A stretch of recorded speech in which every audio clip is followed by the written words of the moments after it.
Hey, welcome back, everybody. Of course, you know me. My name is Dr. Keith McNally, and this is the second episode of the Envision speaker series. I'm getting it right, but it does take practice. I am here with Natalie Weaver and Brenda Yoho because we're going to have a real serious conversation, but I don't want to get into it just yet. Let me explain why I'm having these conversations. Over the years, a lot of people have been struggling, especially since COVID, about having and dealing with mental health. These are not conversations around mental illness. Never will I have on my panel somebody who can diagnose. However, Natalie, I think you're becoming a registered nurse, so you may be able to tap into that just a little bit, but we'll talk about that in conversation. These are conversations around health and psychological and emotional well-being. I want to have them because they're important. I have with me two people who want to share a very special story. But before I get into that, I do want to read their bios. Are you ready? So Natalie, I'm going to start with you. Right now, today, and so this is exactly what her bio says, Natalie Rose Elise Weaver is the best version of herself that she has ever been.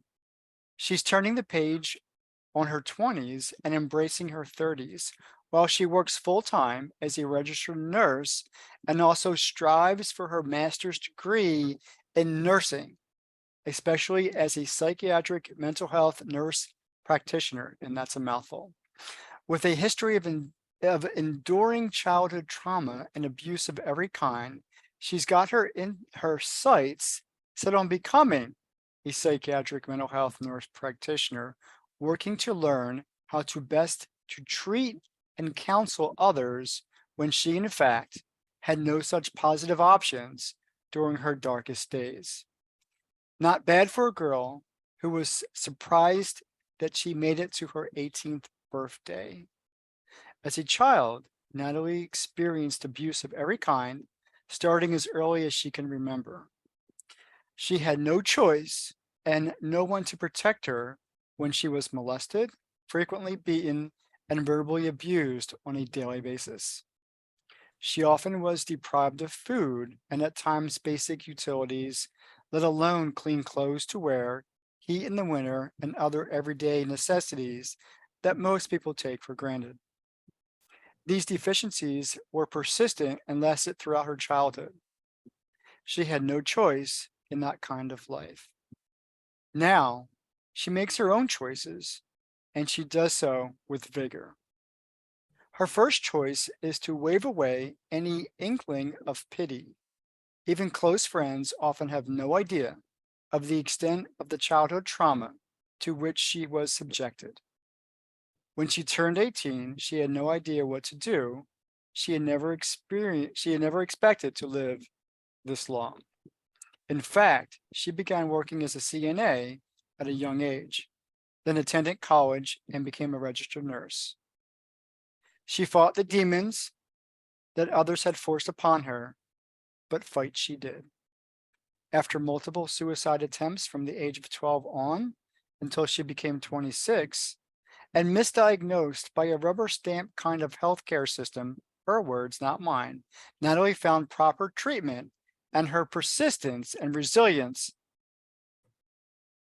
has brought her here. She and her wife married in 2019. They have 3 dogs that are spoiled rotten. She has family and friends who treat her well and value all of her and all that she is. Natalie's story is like many people's. She is a work in progress. She knows that healing is an extended journey. Yet her story is also uniquely her own. She is walking her own path. Natalie will escort others along some of the byways of her life story. Thus far, if doing so helps at least one other person. It's not a journey for the faint of heart, but it does indeed have a happy ending. Natalie, in fact, insists on it. Now for Brenda. Brenda Yoho is a retired educator and a remarkable career spanning over 2 decades, encompassing various roles from pre-K to high school. Born into a family that transitioned from Kentucky to Illinois, Brenda joined her parents and two older siblings as a big surprise, arriving 17 years after her sister and 16 years after her brother. Growing up, Brenda's parents lacked formal education and were unable to read or write. Her father held a well-paying job while her mother took care of the household. As the first member of her family to graduate college, Brenda's educational journey marked a significant milestone. Throughout her life, Brenda faced and overcame numerous personal traumas. Drawing upon her own experience, she channeled her passion for helping others, particularly the children she served. Even in her retirement, she remains dedicated to coaching and mentoring for the IPA, that is the Illinois Principals Association, and actively contributes to various platforms. Brenda's written works include a book titled Two Rules Philosophy, where she expounds upon the belief that only two rules are truly necessary in schools. Still trying to find the right publisher, but giving away bits and pieces each Wednesday on her blog. Additionally, she shares her insights through blogging and regularly contributes articles as a global thought leader to Leadership Development Carnival, a part of Lead Change and Weaving Influence. Her expertise is also recognized in her podcast reviews for the National Association of Secondary School Principals and book reviews for Middle Web, among other platforms. Throughout her career, Brenda progressed through different roles, starting as a teaching assistant and eventually becoming a teacher, assistant principal, and director of educational support programs. Alongside those positions, she has held state level positions aimed at supporting leadership at all levels. Regardless of her specific role, Brenda always prioritized the well being of children, ensuring that they felt good and safe within the educational environment. Her commitment to making a positive impact and being part of the solution has become her famous tagline, guiding her daily efforts. Brenda Yoho's journey as an educator and her resilience in overcoming personal obstacles have shaped her into a compassionate advocate for children's well being. Her experiences and expertise continue to inspire others as she dedicates herself to making a meaningful difference in the field of education. Natalie, this is your story. Let's get started. Where do you want to start with the story? I'm not sure. Okay, let's start from the beginning then. It's always a good place to start.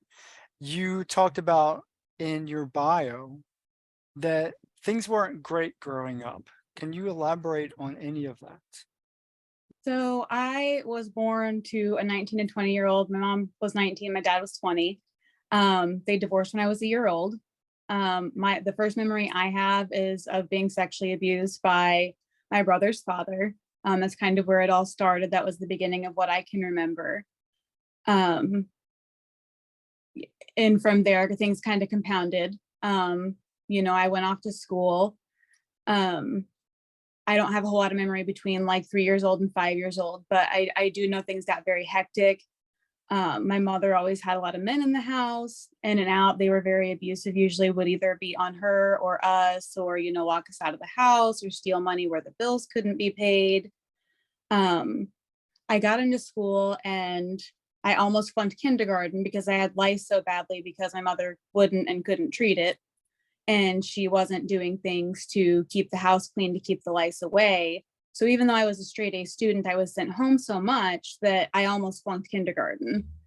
During that time, I also lost a little sister because my parents were separated. My dad came back in my life when I was about 3, 4 years old. And his wife was pregnant at this time, and she had used RID before. They had warnings on the boxes for pregnant women not to use it, and it killed my little sister. So that for a long time I thought was my fault, because if I didn't have lice, then she wouldn't have been using it. And so obviously I know now it wasn't, who could have known when there was no warnings, but that's kind of the start of, where I started off, how my school year started. When you're the kid that's known as the kid with lice or that comes from a dirty home, you don't make very many friends. So you happen to mention that you were abused as a young girl, At three yes? years old, At yes. 3 years old? Not really wanting to get into too much of the details that you're uncomfortable talking about, but how long did that persist? Um, I don't actually know. I remember like twice, but again, my memories at times are very shaky as far as like how many times. I might remember once or twice, but I couldn't tell you for how long it went on.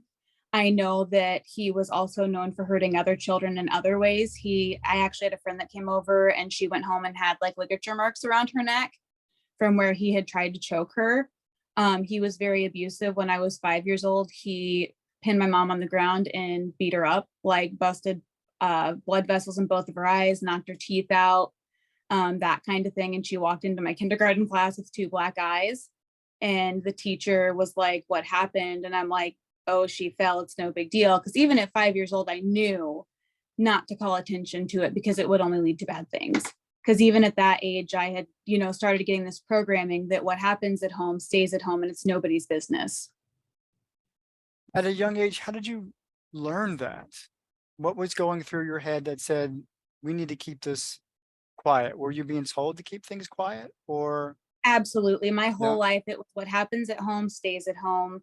Um, I do know through people that I know and have talked to since that I was taking care of my brother. Like I had been changing his diaper since I was 3 years old. So I've been caring for people since long before I could care for myself. But yeah, it was very much like instituted. You just knew it was one of those things. You knew not to say things because you were going to get, at that point I was still young enough I'd get lectured. I wasn't like getting like beat on at that point. Like I always, when I talk about it in therapy and stuff, I always say when I felt like my mother loved me, like when I felt like she actually cared, like she actually wanted to be a good mom before everything went as crazy as it got. And, she started hitting on me and just doing terrible things. And that was, kindergarten through like fourth grade. She kind of tended to stay more calm. And as I got older and started developing my own personality and kind of challenging her as teenagers do, her interactions with me became a lot more strained and a lot more physically violent. Physically violent, how exactly? Um, it would start like she would like slap me in the face or something, or she would throw things or whatever she could find, she would hit you with. She would just pick up whatever was in arm's reach and just smack you with it. Eventually it got to where she would literally hold me down on the floor with her arms on my arms and her legs on my legs. And she would lift her arm just long enough to get a punch in or a slap or whatever she could get in and still hold me down. And her and I would be screaming at her to stop and everything else so badly that I would go to school the next day and I would not have a voice from screaming so much. And her and I did that on the regular. Um, yeah. So that was one of those things that happened a lot. She would lock me in my room sometimes. She had like a nail on the outside of my bedroom door. So if she thought that I was going to be trouble for her, she would lock me in there by locking a string around my bedroom door and around this nail so I couldn't get out. In your bio, you talked about not having clean clothes, or maybe there wasn't heat during the winter time. Are were these regular and consistent events that occurred? Yeah. Yes, my mother was a very terrible housekeeper. In fact, now she's a hoarder. Um, she would not do the laundry. She expected us to. And as a child, you do what you see. And when you see that a house isn't being cleaned, how are you supposed to learn to do those things when nobody else is modeling them for you? Children learn by doing or by seeing others do. And so at that point, number one, I was too young to you really be doing laundry. Number two, there were piles of it. Like you were just walking over 2 or 3 feet of laundry in my hallway. So it was never getting washed. And then we had animals that weren't trained either. So that also makes it a little more tricky because you can't just pick up dirty clothes and make them smell clean when an animals went to the bathroom on them or whatever. And when I was very, very young, we actually had roaches. And so that was a whole other thing. And as far as there were about, as far as going back to like the utilities and stuff, that especially took place probably when I was like 10 to throughout my high school years, where our water would get turned off or our power would get turned off because my mother didn't work. She counted on my child support. And when my child support didn't come, it wasn't my dad she yelled at. It was me. It was like, well, why can't your dad pay his expletive child support? And I need that money and he can't do this. And I'm going to send him to jail. So, my dad was one of the positive role models. He might not have been there in the first place, but, he tried to be there later on. I didn't even let him know what was going on because I had just been, trained so hard not to let anybody know. But I would say there was like 3.5 years, pretty steady most of the time. We did not have hot water, heat, or a stove because we couldn't afford to fill our propane tank. So I would boil water in a skillet, like an electric skillet, and I would carry it all the way across. Well, I just disappeared. Sorry. You're okay. uh, I would carry it across a 60-foot trailer, and then I would dump it in the tub, and then I would go back and boil some more. We also did dishes in boiling water. So you'd go to pick up the dishes out of the water, and sometimes they would just explode because when you have hot water and no heat and it's cold, the temperature will make them just shatter. Right. I'm curious though, you mentioned, when you got older, your mom started to physically hit you. Those are typically very obvious signs. And I know people in the school systems are expected to report uh, any thought of type of abuse. How did Was there a way that you got away with? Well, let me ask for those who are watching and listening. Did Child Protective Services come to the house and did they try to I saw them a remove couple you? times. Yeah. They never tried to remove me because I knew what to say and I knew what not to say. And they never let me get far enough away from her. And I also had a little brother at home, and he was 3 years younger than me. And I was responsible for pretty much taking care of him when he was scared, when her and the boyfriends were fighting, when she was on a rampage, when whatever was going on, I was the one that was there to take care of him. And later, as I got older and became more suicidal and didn't want to live anymore, he was the reason that I stayed. And I was so afraid of losing him and not getting him back or getting separated from him. So not only did I have in my head that you don't tell people what happens in your house, but I had a brother I didn't want to lose. Like, he meant the world to me, and he still does. Like, I would have done anything I would have gone to any feat to make sure that he still had me, even if as a child, there's no way I could have been everything he needed. I was going to try to be. Well, now you mentioned a new paradigm here. So the idea of suicide, and I'm having those kind of conversations a lot lately. When was the first time that you had that thought? Do you remember? I was probably about 10 years old. And what was that thought like? My grandmother had just died, and we were moving to a new town. Um, and my mother, the only person that could challenge her was my grandmother. And my grandmother sat in the ICU for 2 months, and she was very sickly and died. And the last time I was supposed to go see her, I was told that I couldn't cry. So, of course, at 10 years old, I go in and I see this woman full of fluid, doesn't look like anything like my grandmother. She has a trach in her neck. She's hooked up to all these machines. And I started crying immediately, and I was like rushed out of the room. It was like, we told you not to do that. So I never got to say goodbye to her. And so that was the one person in this world that would fight for me, that my mother would actually listen to. And the night that I was supposed to go say goodbye, I was very upset, obviously, because I had been told what was happening. And my little brother had just died the year before. I had a brother that was born prematurely, and he died at 28 days old. And so I was in tears. And my mother's boyfriend at the time was like, well, you shouldn't cry. She's going to be better off this way. And so, between him and my mother, all I was learning was to stuff things down. And a boiling pot can only take so much before it just boils over the sides and comes out. And I just didn't know what I was doing anymore. Like, once she was gone, my mother knew no limits. She just did what she wanted. She got really depressed. She lost her way because she just lost her mother. She stopped working. Like, her car got repossessed. All this stuff happened, and there was nothing I could do about it. And so it was just like, what do I do? And at 10 years old, one of the ways I would deal with those thoughts is I had started self-harming. I had started cutting myself in order to deal with those feelings. Because I didn't know what else to do. There wasn't really anybody I could talk to. It would probably be another year and a half or two before I started going to therapy. But even once I started going to therapy, I was like put down for that. It was like, oh, you're just going to make me look like a bad mom. You're wasting my gas. You're wasting my time. This is really stupid. I don't know why you need this, just demeaning me the whole entire time. But as far as the first thought of just wanting to die, it was just, I was so tired. It was this feeling of tired and hopelessness and helplessness. And there was no other option. Like I felt stuck. It was just this stuckness that I can't explain with words because there's nobody fighting for you. It's just you and you're going through every day. And, people can tell you, oh, I'm sorry, or I want to be here for you. And that's great. And I appreciate everybody who ever did that, but they're not the ones walking in those shoes, having to know that they have 6 or 5 or 4 more years before they can leave the house. And that's kind of what it felt like. It was a very lonely, very deep-seated, just inexplainable feeling. At some time, I do want to bring Brenda into this conversation, so let's go ahead and do that now. You transferred to a different school. Mm-hmm.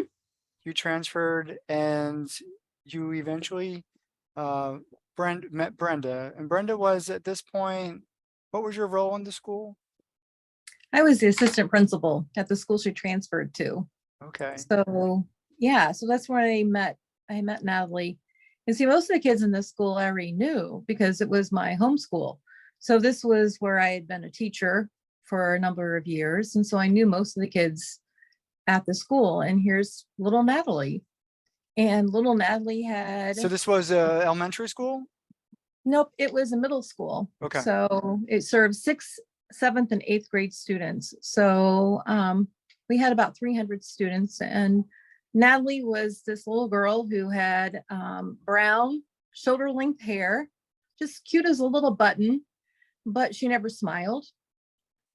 Her eyes were so sad. And I noticed that she didn't have any friends. And she just kind of walked through the halls and she just looked lost. And so I noticed that there's just something about her that I needed to connect with. And so then I would say something to her and she was like a scared cat. She didn't know how to react. And so I brought her in and we started to communicate. But I knew that working with me face to face was not going to work. She had a wall that was built up that was so solid, rock, that I couldn't get through. So I decided to give her a journal. And what? You gave her a what? A journal. Okay. Well, yeah. You literally like a book where you could write in. I mean, empty pages and everything. Empty pages and everything, kind of like in your book that your character has. A journal is a new opportunity for her, so she doesn't have to feel like she has to say anything to my face. Okay. So well, that's that's unique. How did you even come up with an idea? Because my book didn't exist then. That's very with having to communicate with this young girl who looked sad, probably had no friends, I'm assuming, because you're new. Typically kids who transfer to a new school have difficulty developing new friendships, and then with her traumatic past, maybe even more difficulty. Yeah, and I didn't even know about her traumatic past. I knew absolutely nothing about her other than she was having a difficult time fitting in. Right. And the reason why I came up with the idea about journaling is because it was something that I did as a child. I did a lot of journaling as a child. So, my parents didn't know how to read. I felt a lot alone because I didn't, have friends over all the time. And so I did a lot of journaling. So I thought it worked for me. So this is going to be a way for her to be able to communicate. So we made a deal that she would bring the journal and she wouldn't have to see me or talk to anybody. She would just drop it off to my secretary and I would get it. And then I would leave it with my secretary and she'd pick it back up. So So wait. The two of you agreed to this system of communication, Natalie? Yeah. we did. Okay, yeah. Mhm. So let's get, so Natalie, you tell me, when you agreed to this, what was your initial thoughts? Because this is all sounds weird to me at this point. I wondered how long it was going to last because I had never really had anybody pay attention. And those who did really just wanted to fix me. And so it was like, what does she want? Like, I don't really know this person. And then I was also, because of the amount of authority that she held, Assistant I was a little, principal. yeah, I was a Yeah. little intimidated. I was like, well, look at this. Like, what kind of attention am I garnering here? Like, okay. And then my other thing was, how long is this interest going to last? Like, what is the point here? Like, what are we trying to prove, kind of thing?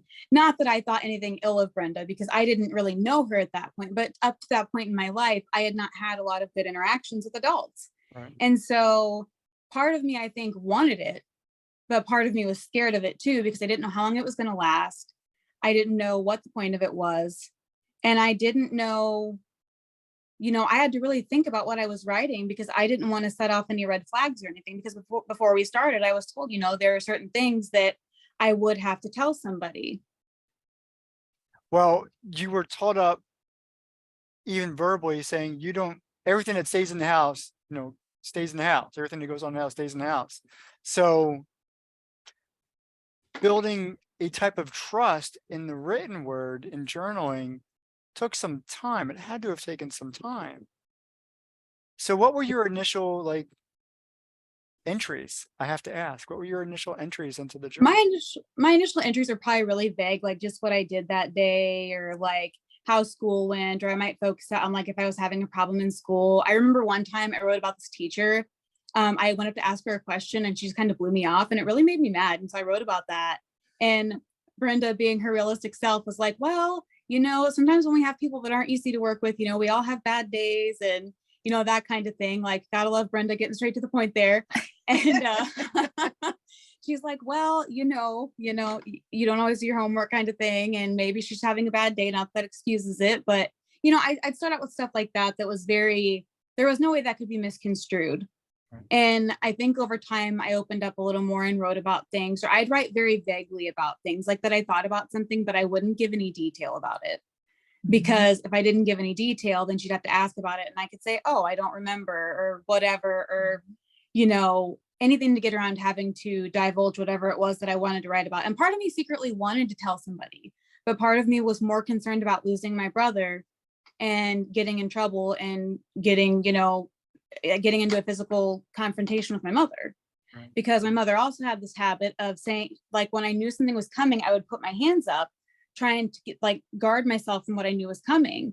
And if I touched her, when I did that, even grazed her, she would say I hit her. And then the beat down was just even worse. She would just literally hop on top of me, and she was twice my size. And so she would just she would push me down, and she would get me on the ground where I couldn't get up. And then, when she thought that I hit her, said that I hit her, the hitting and holding me down was so much worse, because she had it in her mind that me trying to guard myself from being hit or hit in the face, because she loved to slap in the face. She would slap you in the face, hit you in the face, whatever she could get, but always the face. And so I learned pretty quickly to put my hands up, but she didn't like that. And it was always, oh, you hit me. You're not going to hit me. You don't hit your mother. And then it just turned into a screaming, hitting frenzy, where eventually I just dropped to the ground and covered my head until she stopped, because I knew until she was done, she wasn't going to be done. I want to get back to Brenda. And so she was responding to this interaction with the journal, but you being the nurturer, the carer, and really wanting, I guess, to find out what's going on in this little girl's life, this young girl's life. How did you transition your questions or prompts or what you wrote in the journal so that, one, it helped build trust, two, it helped her feel comfortable with you? Can you talk about that? Yeah, I can. So that's the most important thing, is that when you're trying to break down that wall with the child, is that you have to make them feel comfortable in that space. And so that's what I was doing. So sometimes I would start off with saying something about myself. So one of the very first things we talked about is, tell me 3 things you like about yourself. And I would tell 3 So things I like. you would Yeah, start. Yeah. I would start. And then I would say, here's a couple of things I want to change about myself. What are 2 things you want to change about yours? And, those are the kinds of conversations that we would have. And, I use a lot of Covey's work. And, that was Stephen or how Frank Covey? Stephen. Okay. But I also used, Sean Covey has some books out of 7 Habits of Highly Effective Teens. Okay. Sean Covey does. And so I just did a video on that. So your viewers can check out that on my website. I'll put the link in the description. Yeah, they can go to brendayoho.com and they'll find lots of stuff. There's even journal prompts. But that's the big thing. And I knew that there was some stuff going on with her. She just wasn't letting me get to it. And then before too long, there was some stuff that was happening where she started missing school. And I know you mentioned, Keith, about the educators are responsible for being mandated reporters. And so you call in DCFS. When I knew that she didn't have running water and heat, and we would notify. And here's the thing about how school systems work. She had a younger brother, so I would communicate with the other school. And her brother was trained just as well as she was trained. He was saying absolutely nothing. Everything was perfect at home. So both of them were saying absolutely nothing. And so when we did call DCFS, they were getting nothing. And I made one mistake early on with Natalie. And I think she can recall that one time, first early on incident. She was missing school, and not a lot. She missed a few days, but I wanted to stop that early on because nobody was calling in and saying why she was gone. And I think the reason why she was gone is because what you kind of alluded to earlier, Keith, was how are you hiding when your mom's hitting you? I think something happened at home and she couldn't hide it, so she didn't come to school. I went to do a home visit with the truancy officer, and that was a mistake because you can't go to the house, because when you do, the kids get in trouble. And you did what you were legally responsible to do. It just you're didn't help. right. It just didn't help her situation. It didn't. It made some things bad for her. And then she wrote about it. She wrote about it to me in the journal. She told me, you really shouldn't come to my house to visit. And that's when I knew something was going on.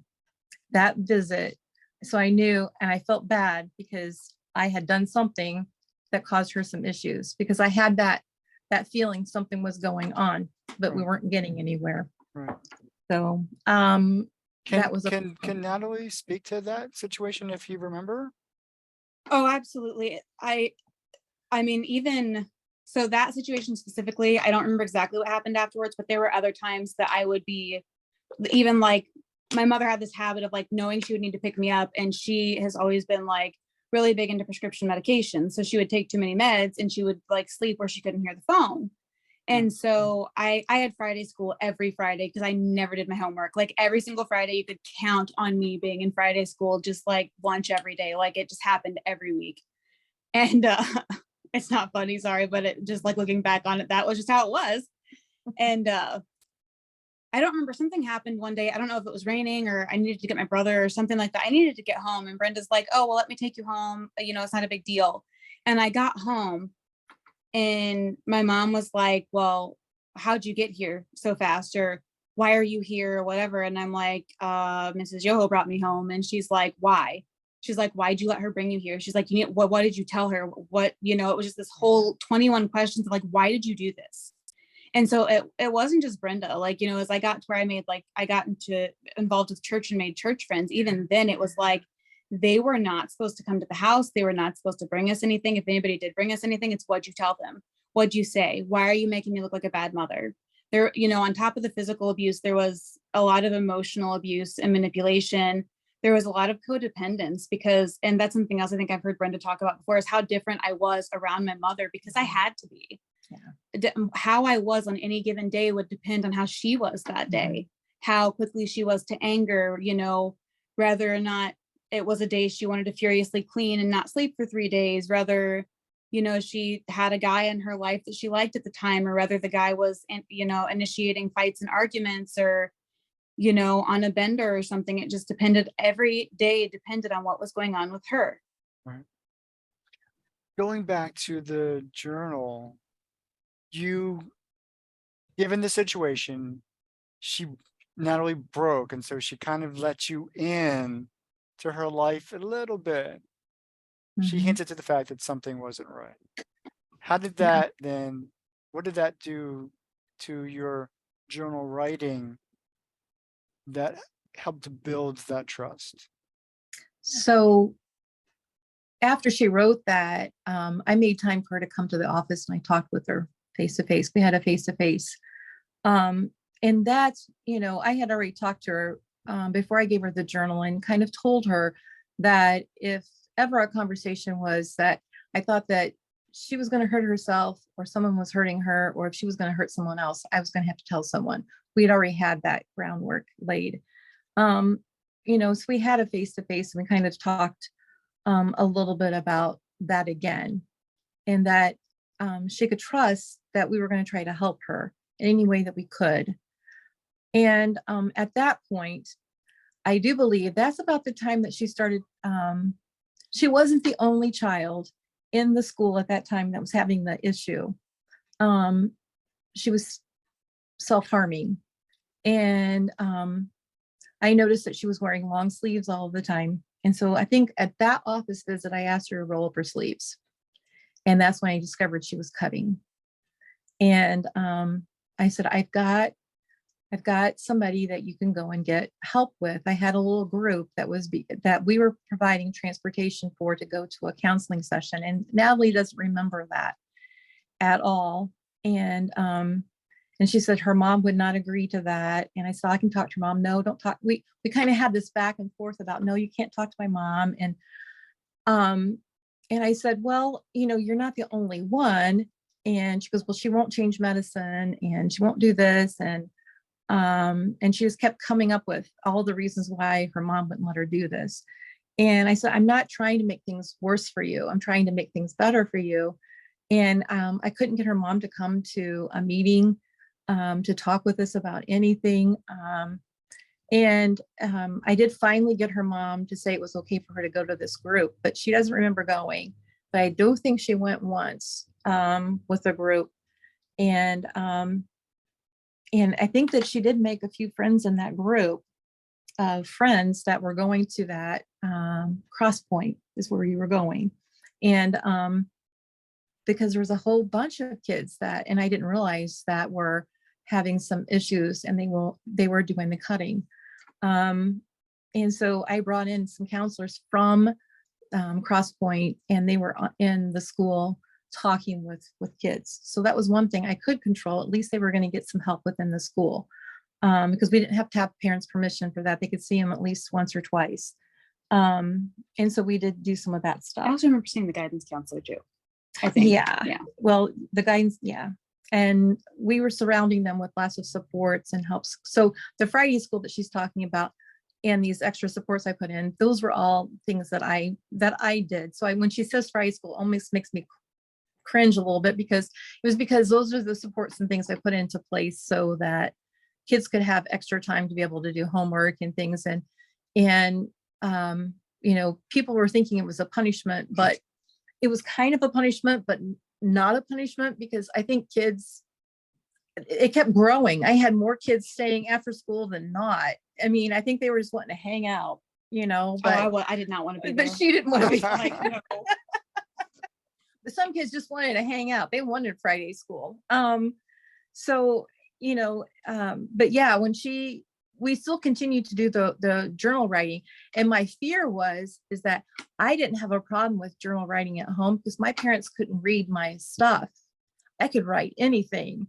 My fear was is that her mom was going to find her stuff. That was always my fear, that what was going to happen when her mom found that stuff. And What can we ask? yeah. I have no idea what would have happened because I never kept anything that I knew she would find. Okay. I just So knew where did you keep better. the journal? It stayed at school, so I would write in it at school and then give it back at the end of the day. Oh, okay. It never Yeah. came home. No, Okay. not unless I think I did take it home a couple times over a weekend maybe, but I found ways to hide it. Like I would like tuck it under, like I had this thing in my bed where I could like tuck it under a drawer. I'm gone. Okay. No, you're good. Sorry, I like disappeared for a minute. But I could like tuck it under the drawer under the bed frame where it couldn't be seen when I didn't want it to be seen. And then like I would wait till she was in bed or like, you know, sleeping or whatever, because she did a lot of that, or if she was on the computer and she was just totally enthralled with that. Then I would go to my room and do some things. My brother would be playing video games and nobody could catch me. So the journal then became a method, a means for change. Looking back, and this is going to go to Natalie right now, like, looking back at it, you may not have seen that initially, but was there a time that it did click that you wanted to write in the journal and you wanted to share what was going on in your life, and maybe you wanted it to be that change? I absolutely did. And I think it happened pretty quickly. Cause I mean, I can recall my whole childhood always wanting a mother figure like I was supposed to have that I felt like loved me. And, you know, when I had bad days, because when I was about 11 or 12, I think I started going and seeing a psychiatrist and I got put on meds and they would never listen to me. They only listened to my mom. She would never let me talk. So I was misdiagnosed. And so I would sit there on my bed with all my bottles of pills and think, you know, this could be the day I could just be done with all this. And then, you know, I would think of the journal, I would think of my brother, and it's like, well, I'll do this for one more day. And it was, I just kept telling myself one more day, one more day. And it's like, something's got to give here, like one more day. And so the journal, you know, I did want to tell Brenda, but my fear of losing my brother, even though I was absolutely friggin' miserable, overrode whatever I needed for myself. I would have given anything for him. I stepped him in twice my size for him. I was not going to let him go through anything that I could possibly prevent. Well, then let me switch the conversation to Brenda. Did you see a point in that journal writing where you saw some change, possible hope? I did. I did. I felt like that she was changing. I see her in the hallway, you know, after we've been writing for a few months, and she was happier. It seemed like to Well, me. I don't want to interrupt, but I got to. When did you first see her smile? So I would say 2 months into it, I really saw a difference in her face, in her smiling and really smiling. I mean, I saw a gradual, she was picking herself up, but a real true smile at school 2 months into the journal writing. And it was because I was doing affirmations and I was doing lots of building her up and making her look at herself and saying the good qualities that she had. Because when she would write back and say, I don't have any good qualities, all right, well, let me just tell you what they are. And so I would write that back to her. So, Or reading recommendations. And- Nobody's perfect. yes, and I would give her reading recommendations. That's right. Thank you for remembering that. Yes. Yeah, I would give her lots of stuff to read, you know, that would help her with that. So, and also other kids would notice that we had a strong bond because they would start saying, how come you're talking to Mrs. Yoho and stuff? And because I would, you know, talk to her in the hallways and do stuff and kid around with her. They're like, how come you guys are? And I said, because we're friends. That's why we're friends. So, I mean, that helped her a little bit too, I think, because I was paying attention to her, maybe not as much to the others as I was to her. So I want to, we've got a little bit of time left, and I want to ask you both to come back for a part 2 of this conversation, because a lot of it is based on what I'm reading in, Natalie, your bio, because you're living your best self now, your words, Mhm. and you want to help others. But before we end the conversation and I bring you back in 2 weeks, talk to me about your 18th birthday because it's significant, because you even wrote about it in your bio. You made it to your 18th birthday. How and why was that so significant? I did not want to live to see my 18th birthday. I wanted to kill myself before then. Right. I absolutely saw no value in me being on this earth. I didn't know how to be happy. I did not know how to live in a low stress, low chaos situation where I wasn't constantly waiting for the bottom to drop out from under me. And so, the fact that I made it, I moved out a couple months before I turned 18 and started working in healthcare. And I cried every night up to my 18th birthday because I did not know, like my mind, my body, my everything about me did not know how to exist in that situation where I wasn't afraid of somebody breaking in my house or hurting me or hurting my brother. And, then my brother wasn't around either. And I worried about him. And so just the fact that I made it there, like I think from the time, like I said earlier, 11 or 12, every day I thought of just killing myself and ending it. I did not want to be alive. In fact, when I was 12, I did try to kill myself for the first time. And, after that, it was just like, well, I didn't get it right once. So, I would just tell myself, why bother? What's the point? And so, whatever the case may be, I stopped myself from doing it. But then I got to 18, and turning 18 meant that I had more power, but I didn't know what to do with it yet. But it was significant that I made it there because I never wanted to. And I had to learn that's what's so important and amazing about it, is that I made it far enough to have to learn how to live a regular existence. And I started realizing how irregular my existence up to that point had been. So let me thank you both, Brenda, Natalie, for being part of this conversation. Please, I want to continue it going from pain into purpose. I want to talk about your purpose now when we come back. For those of you who are watching and listening, this has been the second episode of the Envision Speaker Series. We thank you for joining us. We'll see you next time.